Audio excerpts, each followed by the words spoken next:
دوستو، قربانی کا اصل مقصد کیا ہوتا ہے؟ اللہ تعالیٰ کا ارشاد ہے، اللہ تعالیٰ کو نہ تو قربانی کا گوشت پہنچتا ہے اور نہ خون، بلکہ اسے تمہارا تقوی پہنچتا ہے۔ دوستو، رسول اللہ صلی اللہ علیہ وآلہ وسلم نے ارشاد فرمایا کہ ان جانوروں کی قربانی سے بچا جائے۔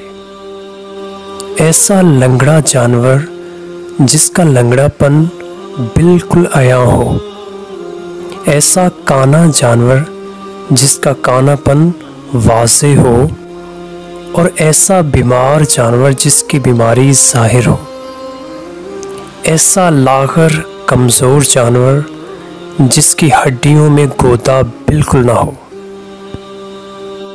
حضرت علی رضی اللہ عنہ سے روایت ہے کہ نبی پاک صلی اللہ علیہ وسلم نے ہمیں حکم دیا کہ ہم قربانی کے جانور کی آنکھ اور کان اچھی طرح دیکھ لیں تاکہ اس میں کوئی نقص نہ ہو، اور ہمیں فرمایا کہ ہم اس جانور کی قربانی نہ کریں جس کے کان اگلی طرف سے یا پچھلی طرف سے کٹے ہوئے ہوں یا پھٹے ہوئے ہوں یا ان میں کوئی سوراخ ہو۔